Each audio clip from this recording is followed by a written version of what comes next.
Hello, welcome to the Ghosts of Harrenhal. My name's Simon. And I'm McKelly. Thank you for joining us for episode 42, The Meaning of Life, the Universe and Everything, That's right. of our chapter-by-chapter book review of A Song of Ice and Fire by George Martin. Today we're discussing chapter 41, which means next week I'm going to make the same joke, of A Game of Thrones, which is Jon 5. As always, we'll chat about the chapter and try not to spoil any future plot points for you, and hopefully we'll provide you with some entertainment along the way. We'll summarise what's happened, discuss our thoughts on it, provide some useful background, compare it to the TV show, indulge in a little pedantry, and cover some news. Be sure to check out our show notes. They provide some additional information about the characters and other things of note in this chapter. How are you? I'm doing all right. I feel like that's Glad my to hear response it. every time you ask me that question each week. Well, I've been in a bit of a... so again, for future listeners, we're in COVID lockdown, so we're still recording remotely, and we haven't seen anyone that isn't our family for months and months. Yep. I've been in a bit of a funk this week, actually, and we've had a very rainy week here. We have. Whew. Yeah. And I haven't played tennis all week, and I think that's been part of it. I played tennis today, and I feel much better now. There you go. Because I won. That's what it is. You just needed the thrill of victory. Exactly. So we've been watching What's going on with you? a lot of TV in the evenings, as you know, it's kind of our thing, about an hour or so every night. And we just finished the 4th season of Last Kingdom. And for anyone who has not watched that show yet, Last Kingdom, it's a Netflix show. I think it's a BBC show, actually, that Netflix has. I don't know. Anyway, it's on Netflix, all 4 seasons. It is really good. The characters... unfortunately, they all tend to have very similar names. They do have similar names, that's for sure. I mean, I'm constantly looking that up because I don't know who they're talking about. They should all carry name tags. They should. We do a podcast for A Song of Ice and Fire, and we can't even remember the names of Last Kingdom.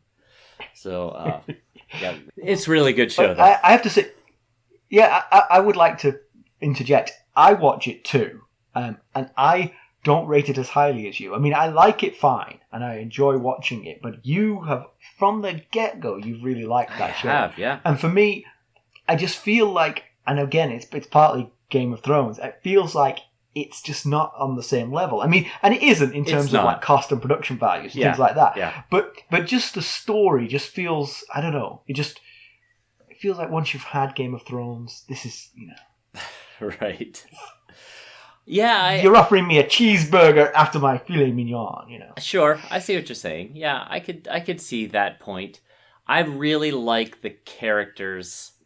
I think there's a lot of good humor in it, and I think the characters are really interesting. And Uhtred, who is the main character, he's just a pretty cool guy.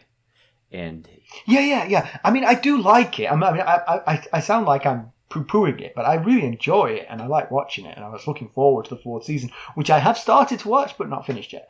I never watch shows as quickly as you do. I just don't.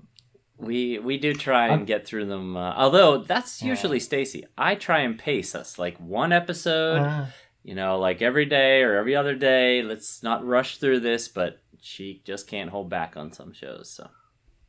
My family are becoming more and more nocturnal, so I'm able to watch some TV on my own first thing in the morning. Right. So I'm catching up on Westworld, which I've been... I've not watched it.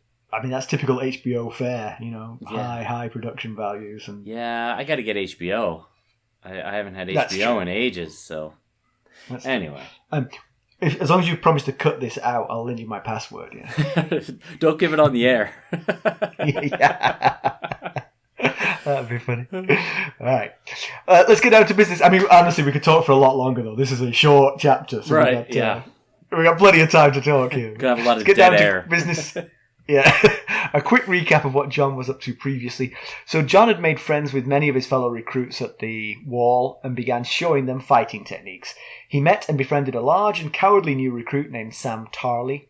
Knowing that Master-at-Arms Ser Alliser Throne would send the other boys hard after Sam in fights, he convinced the rest of the recruits to go easy on Sam. He used Ghost's influence to convince Rast, who was not buying in. Before that, he said a poignant farewell to Tyrion and was still second-guessing his decision to join the Night's Watch. He's been worried about the extended absence of his uncle Benjen north of the wall. McKelly, why don't we give them the summary? Jon and several of the other recruits, but not Sam, are being promoted to full Brothers of the Night's Watch. After Ser Alliser's announcement and subsequent reminder of how useless they are, the boys begin their celebrating, congratulating, and roughhousing merriment. Jon notices that Sam isn't joining in on the fun. Jon asks Sam, who stands away from the rest, if he's okay. Sam says he's fine and that he's happy for Jon and the other boys. Before Jon can follow up, he's dragged into a ruckus and Sam disappears. The graduates are then treated to a grand feast. Jon notices Sam is missing from the table and goes to leave, telling Pip that he's missing because he's been left behind and terrified about it.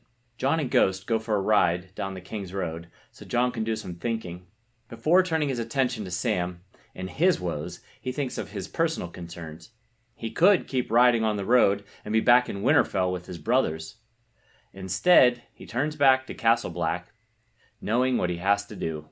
Jon calls on Maester Aemon in the night. He explains that only Maester Aemon can save Sam by asking Lord Commander Mormont to graduate Sam from training before he's severely injured or killed. Aemon's steward argues that natural selection will determine if Sam survives or not, and that a weak coward has no place on the wall. Jon counters that, just like Aemon's Maester collar, where each link is of a different metal, so too are people, that Sam can offer a unique set of skills to the Night's Watch. He's well educated and has connection with animals. Maester Aemon agrees to think on the matter. Yeah, not exactly... That's it. That's all that happened. Yeah, not exactly the most dynamic chapter we've had so far. No. But, hey, it's sort of important that we move along here. I do think it's a little bit strange. Just actually, this I should have put this in pedantry, but just throwing this out. As you mentioned it, I thought it at the time, that you would give them a grand feast the day they're told they're ready to become men of the Night's Watch. It feels like you should do that when they take their vow. Yeah, I hadn't thought of that either. Because that's a good point. For the ones who are there voluntarily, you might just be feeding them up for their long trek back south. Yeah, that's true.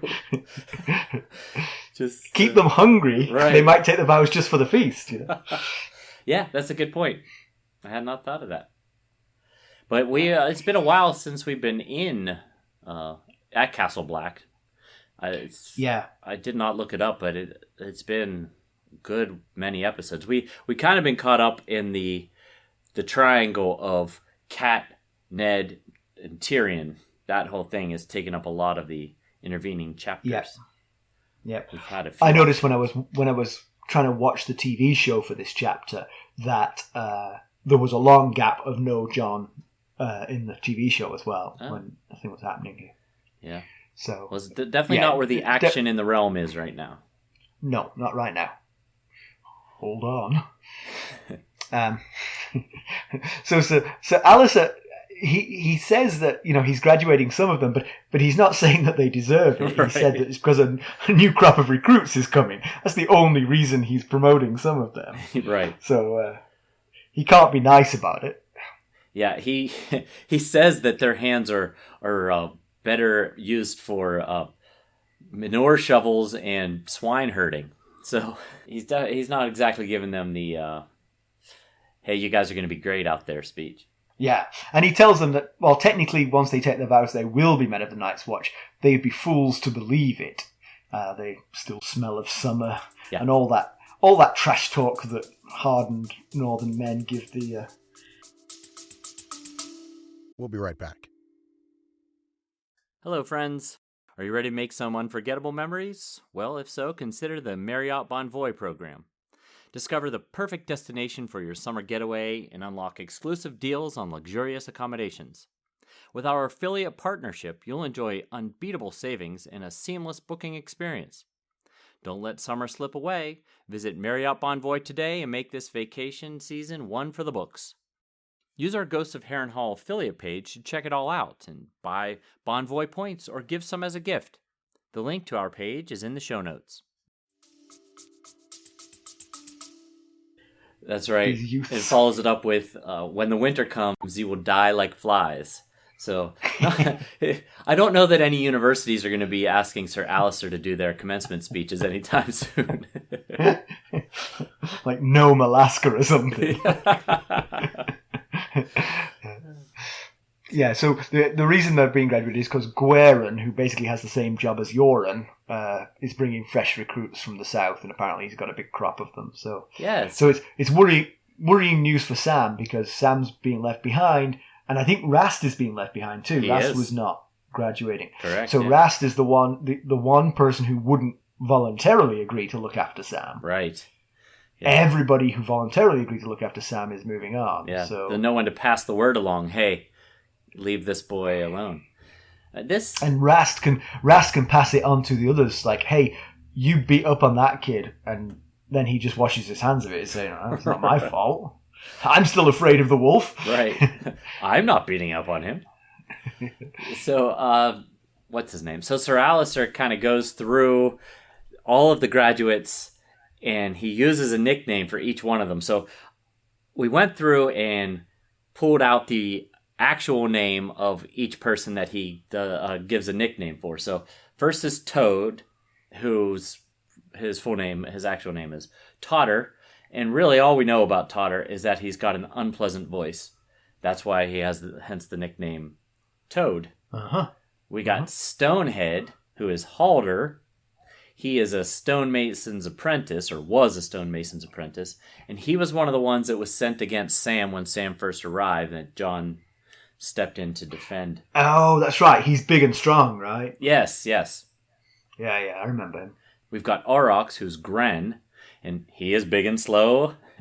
And he was one of the guys that came to Sam's aid when Jon jumped in to protect Sam at that fight. Then we've got Lover. That's Darren. He's the one who was caught in bed with Lord Matthias Rowan's daughter. He was also a singer's apprentice, and they say he has a really great voice. So that's Darren. We got Pimple, very unfortunate nickname. Albert is Pimple, and he was the third sent against Sam back in the fight that I referenced earlier. We got Monkey, that's Pip or Pipar. He was in a mummer's troop before coming to the Night's Watch, and he also jumped in on Sam's side in that fight. We've got Sir Loon, who's Matter. Literally could not find anything on Matter, so he's just another member of the recruits, I guess. And then, of course, we've got Jon. And if you remember, back before Jon started making buddies with all these guys, it was Gren and Toad were the two that really had issues with him because they were tired of getting beat up on him. They're part of the group that ganged up on him in the armory that Sir Donald Noy broke up. So, just actually, I mean, a little early comparison with the TV show here. I'm pretty sure that Pip and Darien are rolled into one character in the show. Okay. Pip survives, but I don't think Darien exists in the show, because I think those two backstories you just gave both belong to Pip. Oh, all right. Because Pip's certainly got the singing voice. Yeah. I don't know if he was in a mummer's troop, but I do know that his story of how he ended up at the wall was to do with... oh, no, that's not true. His story of ending up at the wall was stealing a wheel of cheese for his starving sister. Maybe not. I don't remember Darien in the TV show, though, so I have a feeling those two are slightly merged anyway. Well, Pip also is the one that can do the accents and says he can tell people by their accent. Do you remember that right when we met Sam? He was talking about that. He knew where he was from, yeah. So all these guys are going to be replaced by Gwern's new recruits. You were asking the question if Gwern and Yoren have the best job in the Night's Watch. Well, it's just that they kind of just get to go off. Like, are they? How much time do they actually spend at Castle Black? It's. I was actually thinking more about it after I put that in the notes, and I thought, yeah, it's cool that they just get to go off into the realm and try and round people up, which, they may or may not be successful. No one can really check how hard they're working, but their per diem would probably be pretty low. So, right, but I mean, non-zero, Right. I mean, a rough inn somewhere near King's Landing might be nicer than the Wall. Yes. That's could definitely hang out for a couple of days here, I wonder how many of these wandering brothers that they have that just never wander back. They wander off to King's Landing or somewhere in the Reach, and they change clothes and disappear. Found 4 years later on a beach being fanned. Right. Like, I'm still looking. Don't behead me. I'm still looking. So after they get their graduation announcement, and they do some merriment, and they kind of play fighting and wrestling and all that stuff, and that's when Jon sees that Sam's off by himself. He goes up to him, and Sam tries to reassure him and say, "No, I'm fine. I'm super happy for you guys. It's so great." But Jon can tell that he's lying, and after that, then the boys get this grand feast for Night's Watch style grand feast, and probably has nothing on a daily dinner for King Robert, but for them it is quite I think it's rack of lamb they're served, which So, actually, I've got a pedantry thing there. I'll bring that up. Remind me about this. I've got a pedantry thing about the Grand Feast. Okay. Last time you said remind me about something in pedantry. We got to pedantry and we spent about 4 minutes trying to remember what it was. Do you remember that? That's why I literally said, remind me it's about the Grand Feast. Yeah. Oh. We can always come back and listen to this and go, oh, that's right, it was about the Grand Feast. I may still forget. But Jon barely eats because he can't really stop thinking about poor Sam. But in the meantime, the boys kind of talk about future. What's going to happen to them? Where are they going to get assigned and all that? And Gren and Matter both mention that they want to be rangers. Halder says he wants to be a builder. Builders, you basically get the gist of the name builders. Kind of gives away what their job is. Go on. Tell me more. They work on, making sure the wall doesn't fall down, and they build tunnels and all that kind of stuff. And they also keep debris clear of the wall as best they can. It's a long wall, and of course there's not as many of them as there used to be. So that's a harder job than it once was, trying to keep the trees. Debris falling from the wall? Oh, trees growing up to the wall. Yes, they try to keep it clear so that wildlings and such can't get over the wall as easily. I don't know who's going where, but if they don't choose Halder for a builder, then they clearly have more choice than they pretended to have when they were asking for more resources, because he's a builder. Right. If you can choose a builder for something else, you aren't that short of resources. And that's kind of what he's going to be able to. That's kind of what Darren says is to Halder. He says, "You're definitely going to be a builder, and Jon is definitely going to be in the Rangers because he's the best sword and he's of us, and he's the best on a horse." And then he says, and just like his uncle was before his uncle, and then he realizes he was about to say before his uncle was killed, and Jon kind of snaps because this is the second time this happens.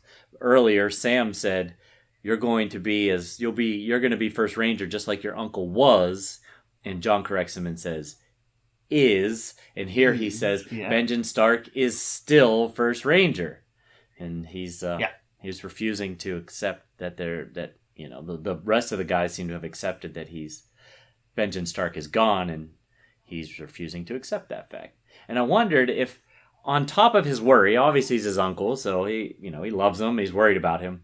But if you recall, the last time when Benjen rode off and Jon wanted to come with him and he wouldn't let him, he was very angry with Benjen, and he had this image of Benjen laying dead on a path like north of the wall, and he kind of had this, like, remember back when Tyrion said the same thing about his family and Jon was aghast, and then he was feeling guilty because he just did the same thing.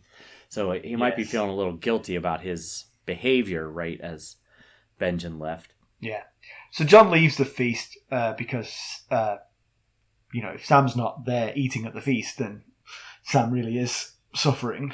But think of all the leftovers. Well, true.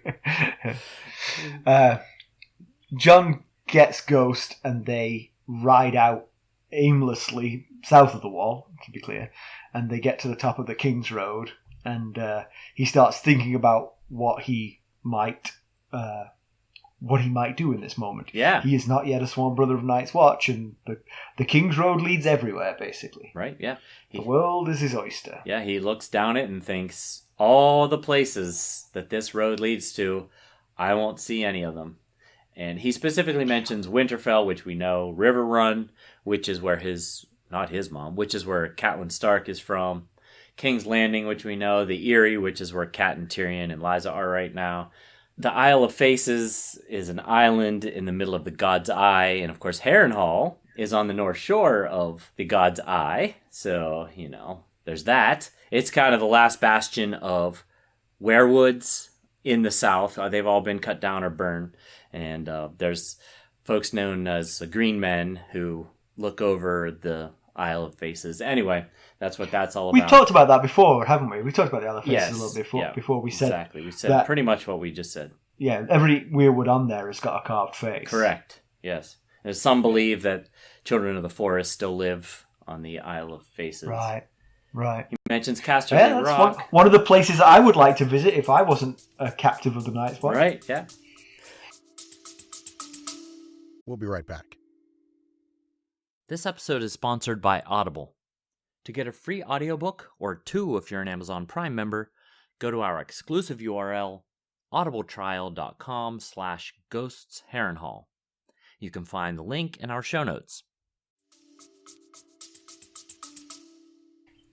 He mentions Casterly Rock, which is where the Lannisters are from. Bravos, which, remember when he gave Arya Needle, it's a Bravos sword from Bravos, which is on Very Essos. nice. And of course, Valyria, Old Valyria, is also on Essos. It's where the Targaryens were from. It's where dragons once reigned. Technically, the Kingsroad doesn't lead to those last two, but I mean, obviously, you need to take the Kingsroad to get closer to them. Yes. Sure, exactly. Anyway, so in case you're reading along and you were trying to remember what some of those places were, that's where they are. Yeah, but that he will never see those sort of echoes Benjen's words to him back when he was thinking about joining the Night's Watch. That have a little life, see some places. Yep. Seems like He pretty good advice now. Which we thought it was good advice at the time as well. We've been telling you, John. Yeah. Because we know how this chapter goes, we haven't gotten there yet, but Jon just has so much to offer. And I just wonder if not for Benjen already being a brother of the Night's Watch, would Ned have sent Jon? I know the North, the North respects the Night's Watch a lot more than anywhere else in the realm seems to. But boy, there's just so many things that Jon could have done that didn't necessarily have to keep him in Winterfell. But I think that goes to him being baseborn. That being baseborn, it was very difficult for him to achieve those things. The things that we can see that he's born to are close to him. Yeah. Because of his last name. Yeah, at some levels, definitely. He's certainly not going to rise. He's not going to become king, or he's not going to likely become Lord of Winterfell. But they could have fostered him somewhere, like maybe with the Karstarks or the Manderleys, or even somewhere outside of the North just to get him away from Cat. Or they could have married him to a second or third daughter in the Reach and maybe had a small stronghold or something. He could have become a hedge knight. There's just so many things where he could have had more to offer. But as far as members of the Night's Watch go, he certainly has a lot to offer them as well. Yeah. Yeah. That's all true. What you're saying is true. But it's a difficult one because, who would agree to foster someone's baseborn child, That's kind of like an honour and a slap in the face at the same time. Oh, Lord Stark, you want me to foster one of your children? Which one? Arya? Sansa? The bastard. I see. Good point. Be still my beating heart. Yeah. But once they got to know him, they would be like, we got a good one. Yeah, I'm sure. I'm absolutely sure. So Jon does think about not taking the vows. He isn't like the others. He is voluntary. The others have no choice. It's to take the vow or face whatever punishment they were originally facing. Yeah, we've mentioned this before when we were like, Jon, run. Go now. Yeah. So if he went south to Winterfell, he could rejoin his brothers.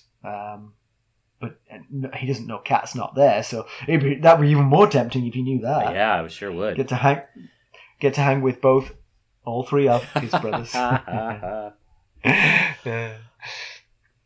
Yeah, but as he thinks, there's no place in Winterfell for him or King's Landing. He's right, especially Winterfell. There's really no place for him in Winterfell. King's Landing's a big place, and there are base-born men that do hold titles and positions in King's Landing. It's not unprecedented. So, yeah, maybe he's just been told by Cat or something so many times that he'll never amount to anything. I don't know, but he feels there's no place anymore for him in Winterfell or King's Landing. He even thinks that his mother had no place for him, and so then he starts wondering about his mother, and he wonders, who she was and why his father left her. And of course, then that other little voice in his head said, because she was an adulterer or something dark and dishonorable. And of course, that's why Lord Eddard is too ashamed to even talk about her. Yeah. So he heads back to the castle, and Ghost, who'd been off hunting, finds him. And then John does what John does, and puts others first and puts in a word for a friend. He goes to see Maester Aemon and explains that Sam is ready for the Night's Watch, and the Night's Watch need him, but that he's never going to get through Ser Alliser's basic training, right, because he's just not competent. Yeah, he says even my little sister Arya could tear him apart, and she's not yet 10. Of course, Chet is one of Maester Aemon's 2 stewards.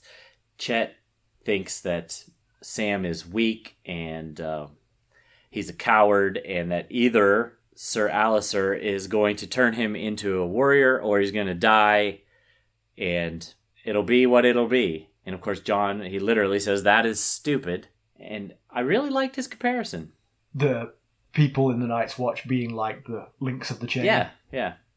Yeah, the different metals of the chain represent different specialties of the Maester, and the different people in the Night's Watch. Well, I mean, they have stewards, they have rangers, they have builders. There are roles for everyone. Right. But I think the one overarching thing, and Chet and Clydas, I think, are the two Aemon's 2 helpers. I think they both have a point that first and foremost, the Night's Watch has to be able to defend the wall. Certainly, yeah. Sure, we can groom him for being a steward, but when the battle comes, that he needs to pick up a sword and fight. Yeah. But until then, he's got other ways that he can offer you. Right. Yes, exactly. Until then, he could be a really useful asset. Yeah. And there's no question, he's not going to ever graduate from Ser Alliser's No, it's just never going to happen. He's going to stay there till he gets killed or severely injured. Yeah, so we heard earlier that Geo Mormont, the Lord Commander of the Night's Watch, was telling Tyrion that they needed more educated men. And here they are, one of the few educated men they've got. Right. He's not going to make it. Yeah. And to me, I don't know. I know Lord Commander Mormont's got a lot of people to look over, and he's got a lot of snarks and grumpkins to keep at bay. But, now I sound like Tyrion. But it feels a little bit like a failure of Mormont, or at least there should be some sort of oversight of the recruits in case they get someone like this, because he was asking Tyrion, hey, would you stay and be a member of the Night's Watch? You're exactly the kind of guy we could use. They need people like Sam. Right, and Tyrion too would not be able to graduate Ser Alliser's rough basic training. Yes, exactly. That's a good point. Yeah. So, seems like someone should be at least doing like an interview of these guys when they first get there to see what they've got. Write your name. You can't. Okay. Right. So John was not present when Geo Mormont was telling Tyrion that they needed more educated men. So his pitch to Maester Aemon is actually kind of fortuitous. Maester Aemon did hear that conversation. I don't think he did. I think they all left, and then it was just Gior and Tyrion. I'm confusing it with the TV show, because in the TV show he did hear it. Okay. But in any event, Maester Aemon's a smart dude. He is. But he's smart. He understands what's going on. He would share that philosophy, even if he didn't hear it from J.O. Mormont, that they need more educated people. Yeah.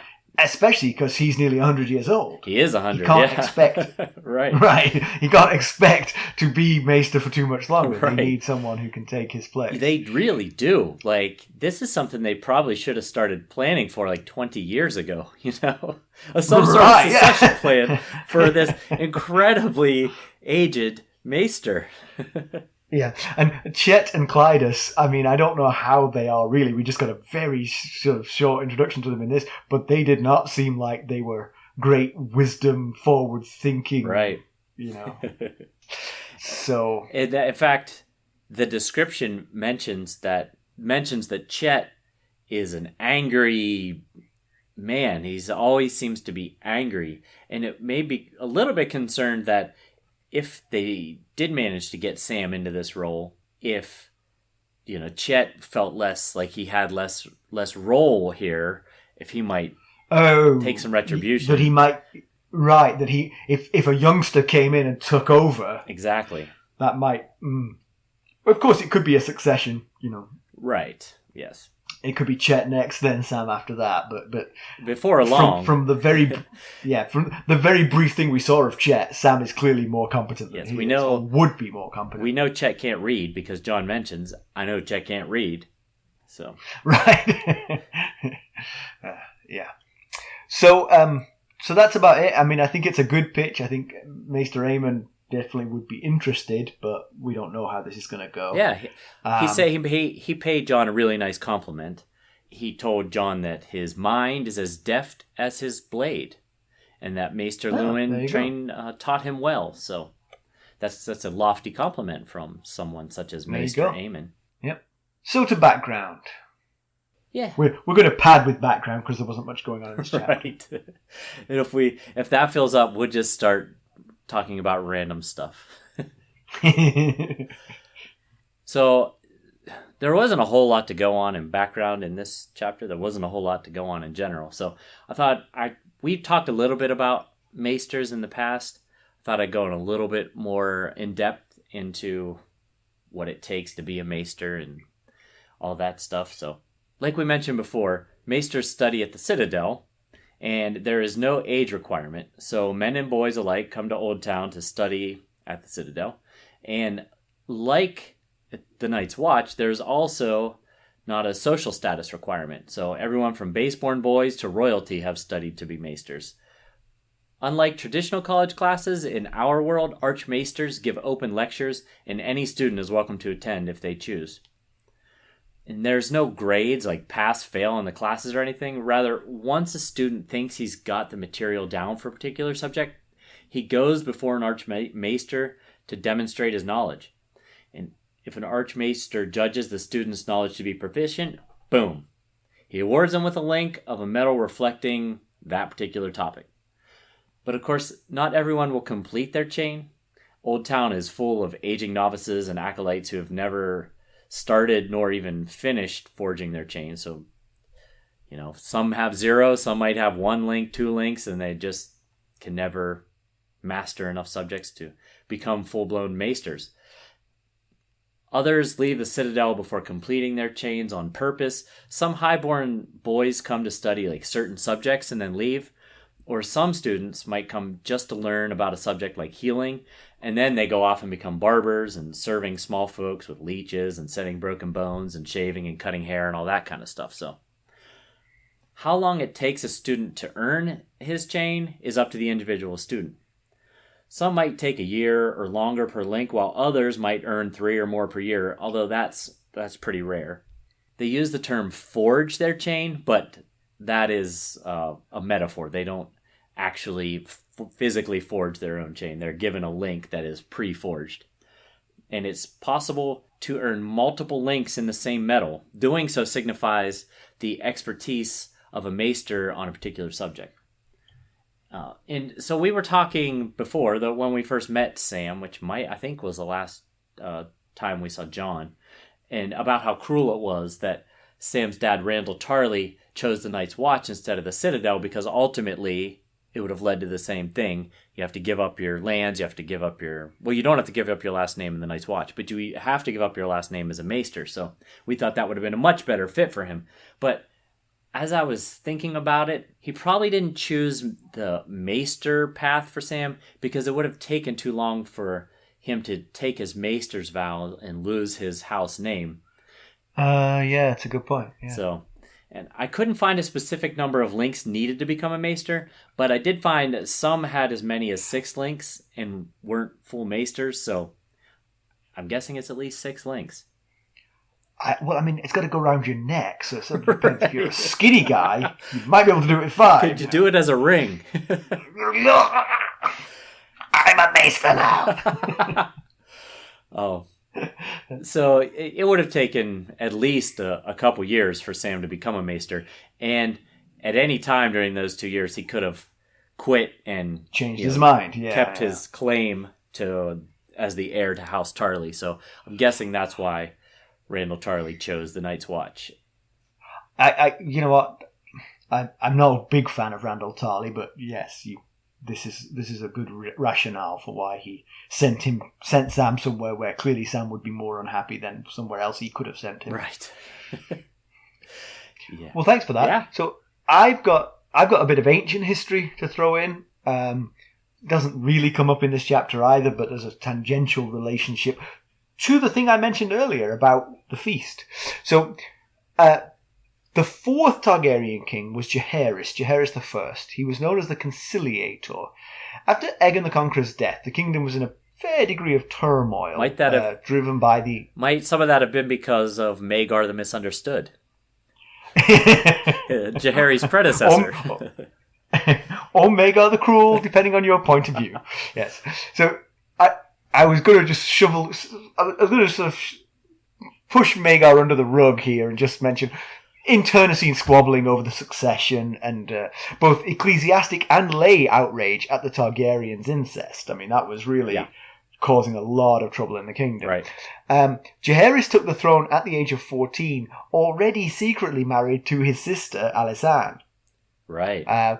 What wise heads predicted more years of strife to follow, but the new king and queen did a really good job of reuniting the kingdom, driven in large part by the personality of Alysanne.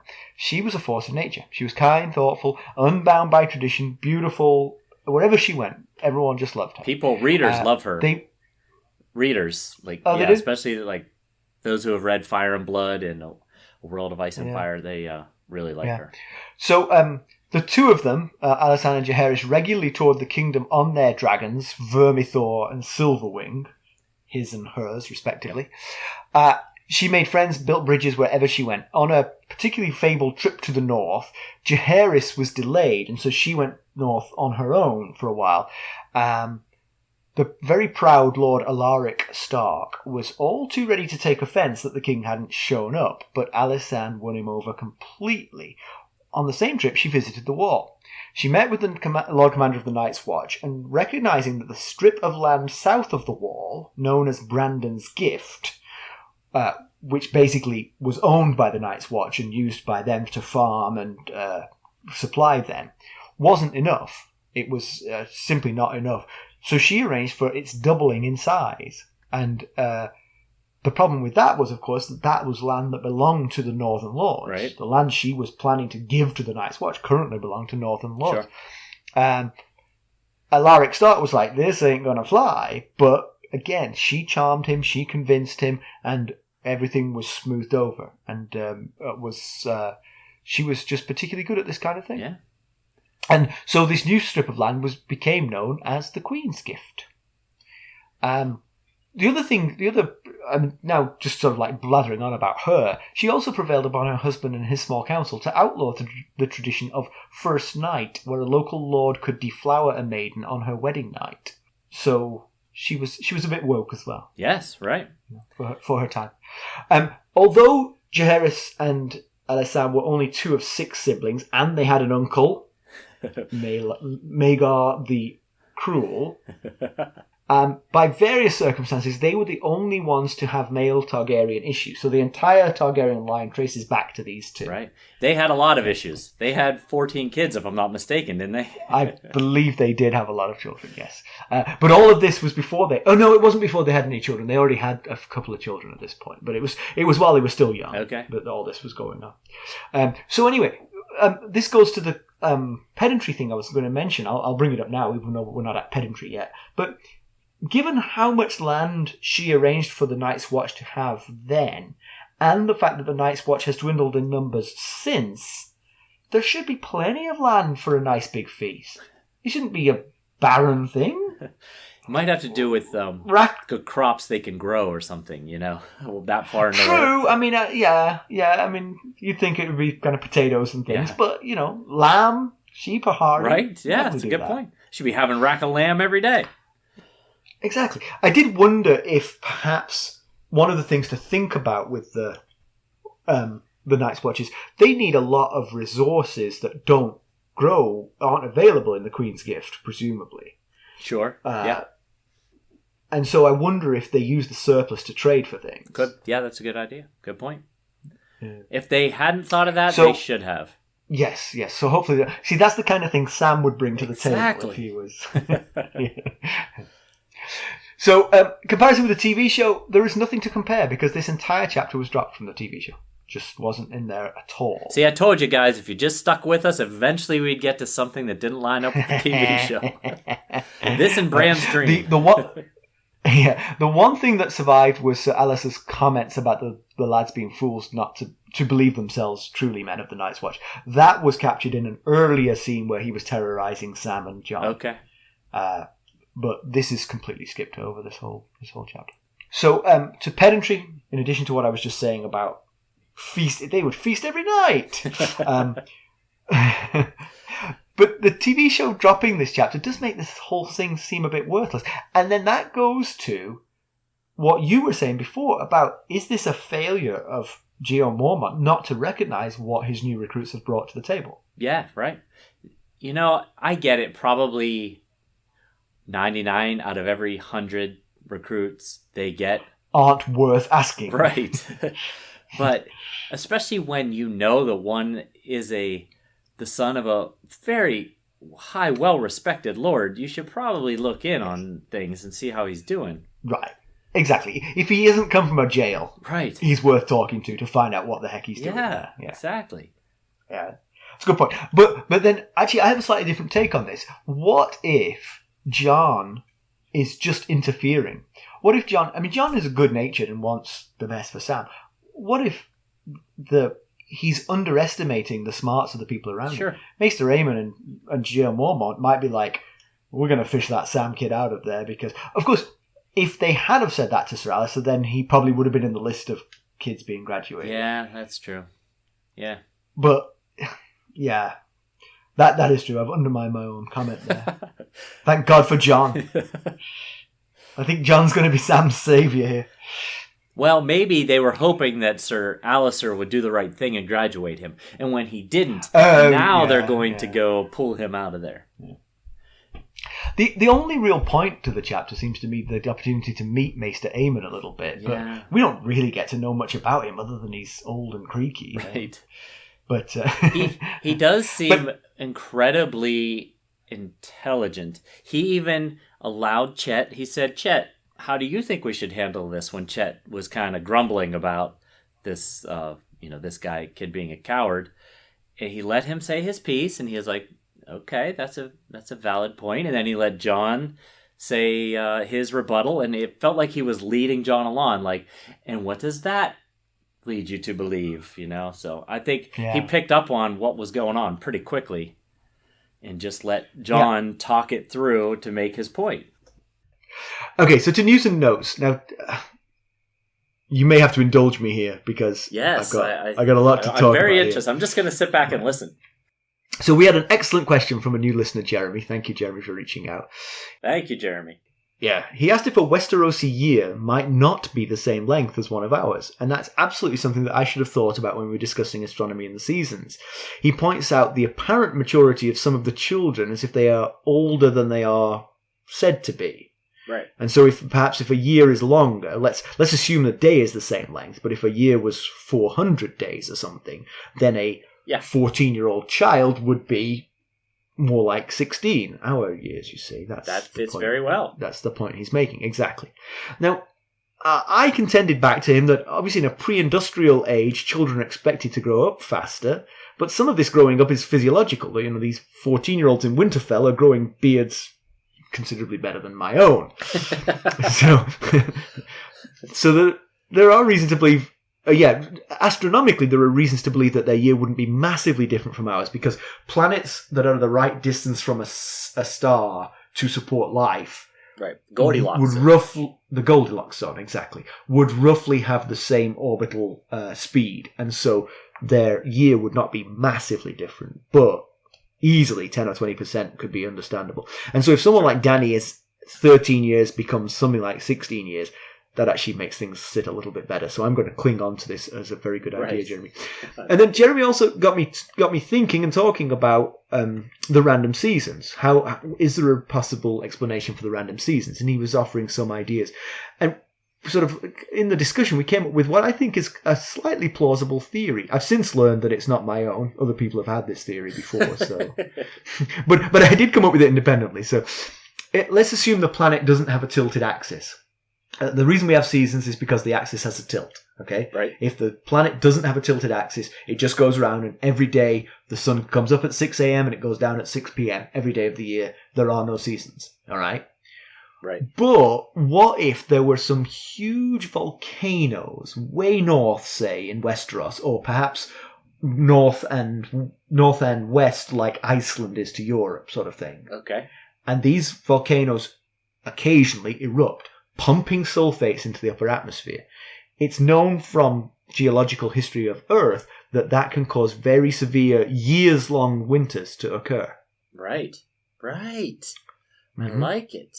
Yeah, it makes a good amount of sense. And however, could I take this one tiny step further? What if when those volcanoes erupt, that's what brings the others down from the north? I went the same thought. Winter might very well be presaged by dark roiling clouds coming from the north, leading to all kinds of superstitions in the north about winter coming and what it heralds, you see. Yes. The only downside of this is that I think at some point in the future in the book, not to spoil, but I believe a maester says that they base their predictions of when winter is coming on the length of the days. Okay, yeah, that would ruin that theory. That ruins this entirely. But it could perhaps be a combined effect. Maybe there is a slight tilt, so slight... Right, sure. Yeah, it doesn't completely kill the theory. No. And besides, you're just conjecturing anyway. It's not like... Exactly. I figured it out. Apparently when George Martin was confronted with this, he just said, oh, it's magic, you know. So he didn't think it through the way I'm thinking it through. Right. So I've also since read another very compelling explanation from Wageningen University in the Netherlands. Planet Earth has 3 independent cycles that can lead to warmer or colder climates. Sometimes they cancel each other out, sometimes they reinforce, and you get more extreme summers, more extreme winters. On Earth, these cycles are multi-thousand year long, so seeing the effects is very hard to do. Sure. On the planet where Westeros is, imagine these cycles are much shorter. Now, 3 overlapping cycles could very much look like random noise to an uneducated person or a semi-educated person. And these cycles, basically, they are to do with how elliptical the planet's orbit is around the sun, how the tilt precesses. So hold your finger up, McKelly. Hold your finger up straight. Now tilt it to an angle of 23.5 degrees to the vertical. Okay, I'm following your lead there. Okay, so you just tilted it that direction, but you could have tilted it any direction, couldn't you? You could have gone that way, and that would have also been there. In fact, there's a whole circle of answers which is 23.5 degrees away from the vertical, right? Okay, yeah. And that is what our Earth's axis does. It goes through its circles, this precession, takes thousands and thousands of years. So, for instance, the implication of that is, right now, our axis points right at Polaris, but in 10,000 years from now, it's not going to point anywhere near Polaris. It's going to point to a completely different star. Wow. So deep stuff. That's what precession is. The other one is the tilt changes. I didn't know this. The Earth's axis is tilted at about 23.5 degrees. That changes between 22 and 24.5 degrees over time. And that also goes through a cycle. Now, put all those together, exaggerate their values, you could end up with really random seasons. Very, very easy. Sure. I like it. Yeah. I think that one's compelling. I'm going to combine it with my volcanoes because my volcanoes give us the fear of winter that the Northern Right, yes. I like all of it. Yeah. Now we need to get Neil deGrasse Tyson on here to discuss all these. Yes. You know what the moral of all this is? Write into us. You have ideas? Look at how much time we just spent. There is a second point. Don't write into us. You'll just set Simon off. We have so much fun with the folks we interact with. So please interact in any way you can, any way you want. Yeah. We'll love it. Are you telling me that George Martin bought a train? He did. No, he bought a train. He and a couple of investors bought a train, but it's kind of fallen apart. So they're going to fix it up and make it all fancy and stuff again. And he gave the reason. It's practically Disney World. Yeah. Growing up as a kid, all he wanted was a Lionel train set. He got this like third hand-me-down little train set from a cousin or so. And he got to put it around the Christmas tree. It ran a few times. Christmas tree came down. The train set disappeared. Next thing you know, it showed up at another younger cousin's house. So he'd always wanted a train, so he bought himself a train. And if you want the complete and probably more accurate details, you can always check out George Martin's blog. It's called Not a Blog. So if you just Google George Martin Not a Blog, you will find his blog. I see. There we go. So let's conclude. Yeah. John is, as we know, he's one of the good ones. And just seems pretty much no matter how high he rises in the Night's Watch, his talents are being, at least on some level, underutilized. Yeah, it does seem that way. He could have been a great lord somewhere. And Sam's another one who could end up being horribly underutilized. I mean, I think Sam could be utilized. Oh, yeah. Not if he's dead. He could be a very unique talent in the Night's Watch. Aside from Maester Aemon, I don't know how many people they have like him currently. He's well educated. He's thoughtful. And he could be used in ways that most of the other men are not. Amen. And working with Maester Aemon could be a huge opportunity for him to grow in confidence and education. He could basically get his own maester's training right there at the Citadel with little aged Maester Aemon. Yeah. Or not at the Citadel, but instead of at the Citadel. Yes, yeah, right there at Castle Black. I understood what you meant. Yeah. And a succession plan is needed. Maester Aemon ain't long for this world. Yeah, exactly. Yeah. Maester Aemon's a good resource. It's good. It's a good win for the Night's Watch that they have someone like Maester Aemon. I'm not sure how much longer that'll be, but yeah, for sure. And the Night's Watch boys are apparently pretty easy to please. They get excited about this. I mean, to be fair, it is the biggest event in the rest of their lives. Right. After this, it's pretty much all just mundane, day after day. Exactly. So, yes, I don't really blame them. Well, good. Yeah. Quite a short one, but that's good. Get us back to our lives. Right. Well, as always, you can reach us at ghost.harrenhal@gmail.com. Please go out and follow us on Twitter if you wouldn't mind, at Ghost Harrenhal. We're also on Facebook, Instagram, and YouTube. And please help us get the word out. If you like what we're doing, leave us a review on iTunes or Podchaser or wherever you listen. That will really help us. Okay, thanks for listening. Thanks. Bye. Bye.